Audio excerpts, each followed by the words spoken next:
I feel like we've, sorry Jen, I feel like we've got to the point with him now, do you know, where we don't want to talk about sacking managers all the time. United, I think we do give managers enough time. He hasn't been booed, like once. No, they'll never Sing get his booed. name every week. That's what I'm saying, he'll never get booed. And the fans, it wasn't until that Brentford game where I thought, this is the period now where it might be. He's getting a little bit too much time. It almost feels like a matter of time before it does come to an end. It felt, we did Monday Night Football show after that, and I actually said on the show, it's not a thing that you probably do in punditry that much. Obviously, you know, you just say, oh man, I don't like the word sacked. I never say this manager should be sacked. There's something about that word I think sounds a little bit disrespectful, you know, it's a man's job. But I think sort of saying things like, it feels untenable, it feels like, where's this, it's not good for both parties. And I was a little bit there, and I do think it's inevitable that this is going to happen probably before Christmas and January time. It just, I've said this for a long time, but we're 50 games in. I've just looked at this stat, it's unbelievable for a Manchester United manager. 50 games as the Man United manager, he's only scored 2 more goals than he's conceded. And he's thinking, man, do you know what I mean? In 50 games. This is a positive goal difference. I haven't seen one of them in a long time. Positive 2 goals. You've only got to look at that guy's Barnet as well. It's like, you know what I mean? That's a video. Hold on, your manager ain't got one, so just relax. He didn't have mate, a couple of years. I just can't believe that it's almost. I know that we're getting to that. Pressure's so clear as well on him. When you see him, it's like he's under pressure. And there's times where he's just sat in the dugout like, oh my God, what am I doing? But he said something about a lot of these players are still scarred from the past. And he keeps talking about confidence. And they don't have the confidence. We just beat Chelsea and you think, all right, we played against 10 men for half an hour. But we beat Chelsea, who are a decent team in the league. And after the Brentford game, he goes, they weren't confident. It's like, hold on a minute. You're going on like that's some external thing that you can't control as a manager. If you're giving your players instructions that they're happy with, if you're playing in positions that they're comfortable in, they're going to be far more confident. Like, you have control over the confidence of this team so much. And for him to come out and almost go like, it's up to them to be confident, I felt that was weird as well. Because we'll talk about confidence. I just want to ask you, Adam, and you, Scholes. I know it's just happened in the last week or so, and it happens to all clubs. You lose a player, you say he's not good, and all of a sudden he starts playing well somewhere else, he's scoring goals. That feels like it happens to Man United. Maybe it's just a coincidence, but it feels like it happens to Man United a lot more than other clubs. What do you think the reason is that for, that people find it so tough to show them true selves at Man United? I think obviously we've chopped and changed managers, which doesn't help. If you're a player that's been playing for one manager and the manager changes and he's asking That's the same with every club. Yeah, of course, yeah. But I think the major thing is the pressure. And of course there's pressures elsewhere.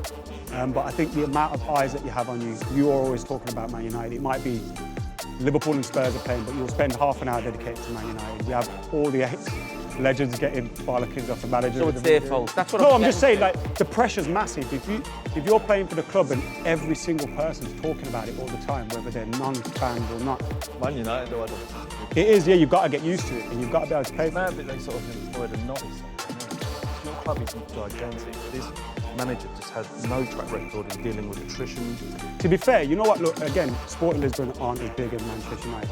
But what he dealt with when he went there, I remember the players were getting beat up in the training ground and stuff by their ultras. Like, he walked into a club that was crazy at the time, he settled it down and he won the league with them.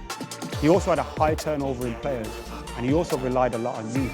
And one of the things that he's not done at United is give some faith to the youth. If some of these older lot are playing and they're not performing for you, go and get some of the younger lads, because you'll be able to coach them a little bit more. They'll be more open to your ideas. Like Van Gaal used to do. He had Donald Glover and all these lot playing Tyler Blackett and stuff, and he was like, okay, those players haven't gone on to become Man United, great. But at that time, they did the job for him because he could give them instructions and they'd do it. They never had no preconceptions of, oh, now I play like this, or oh, now I play like that. They just wanted to play for Manchester United, and I feel like he's missed that a little bit as well, because we've got some good young players in the academy. Scholes, if you've got 2 weeks for an international break now, and you're Ruben Amorim, and you're going to Anfield, if you were thinking, okay, forget the big picture, because it almost feels like he's going game to game. Yeah, he's got to think about trying to get some out from Anfield, to be fair. I'd just be thinking about drawing the game. Find a way somehow to stop them from scoring. Now that's a totally different mentality from what I'm saying about Arsenal going to Liverpool or someone else going to Liverpool where you're going for the win the league, but United are in such a rut. I can't remember the last time they won a big game, I don't. Or a game that meant a lot. Maybe possibly City last year, maybe. Yeah, unless you count Chelsea. Unfortunately, this group of players got that much in a bad rut. You've got no confidence that they're going to get you out of it. You feel it's almost predictable. They'll go there and get beat. Well, we have been a little bit better. No, like you say, we Yeah, haven't got many results. I know what you but we mean. have And everyone's actually- raving about the Arsenal game. Well, we were great against Arsenal. We got beat. I think we did all right at Anfield. It was a 2-2 at Anfield last year, wasn't it? Yeah. We should have won it as well. I think Lucha scored quite late. We just didn't. Harry Maguire had a big chance. It was a fast kick at a Oh, goal. did he cross it, Harry Maguire, or did he have the chance? No, we had to Somehow. He was our best centre forward last year. Lester's looking all right though, man. And that's the thing, it's difficult to be positive and confident about some of the good things that you've seen. Like I think Mbumo's looked good since he's got there. I think Cunha in spells has looked good. Sesko's starting now, and I think his link-up play with Mbumo against Sunderland was quite good. But it's hard to get excited about those things because far too often the midfield's non-existent. Yeah, you talk about recruitment and you think that we'll buy a 6'5" centre forward, but we won't play any wingers. Yeah. Crossing the ball. It's all a mess. I just want to forget about football and get I'm just done. I can't be bothered anymore with this whole thing like that. Southgate, I'll give up my season ticket. I'm bothered. I just can't be bothered with this anymore. Yeah, man. Just get Wazza and Scholes in.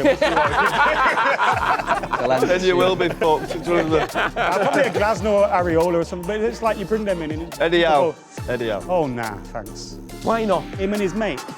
Yeah, I'm not sure about his mate, but definitely yeah. Yeah, I don't want either of them. I think that is a little problem for Eddie Howe. I think Eddie Howe's a brilliant manager, and as a number two, he's obviously a character and they get on really well, but I just think a lot of fan bases, what you've just said there, would say the same about they like Eddie Howe, maybe not his mate.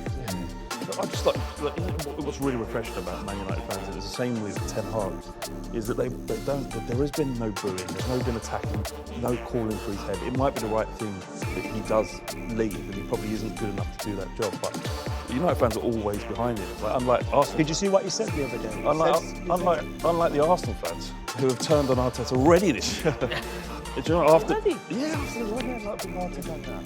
You lot. Idiots that are looking for clicks, not real Arsenal fans. Yeah, they all seem the same to me. Amorim said something similar to that, like, I've been under pressure before, the fans are still singing my name and stuff, and it made me think, like, Yeah, don't matter. shall we start doing that? That's what I'm saying. He fixed up for a bit. I think All right. United now, they're in that period where the manager now where he's probably going on a little bit too long, like he did with Ten Hag. Now look, don't get me wrong, we don't want anyone sacked and we want him to come out of it, we want it to be good, but the more it goes on. It's because we have that Fergie thing as well. His speech on his, obviously we've been through about 10 managers since then, but him saying like, stand by your manager, and then obviously when Fergie first arrived, he didn't do anything for a long time in terms of winning trophies. And a lot of people kind of cling to that, like, what if it's just round the corner and we let go? He's Well, probably it's too late, but you gotta give he's time to probably the got right the man. most shit out of any manager. Sir Alex. At the start, didn't he? He was under real pressure. He was getting. I remember seeing fans booing him as he walking down the line. Paul Scholes believes Ruben Amorim is getting too much time at Manchester United and has predicted another defeat for his former club in their crunch clash with Liverpool. With just 50 games in charge, Amorim has faced relentless scrutiny as United search for stability under his leadership. The Red Devils secured a 2-0 win over Sunderland before the international break, temporarily lifting spirits, but Scholes insists the problems run deeper.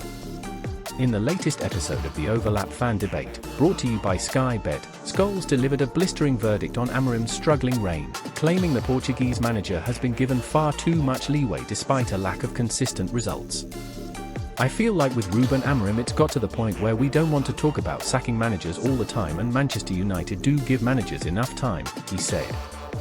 He'll never get booed by the fans, and it wasn't until that Brentford game where they lost 3-1 where I thought, he's getting a little bit too much time, and it feels like it's only a matter of time before things come to an end.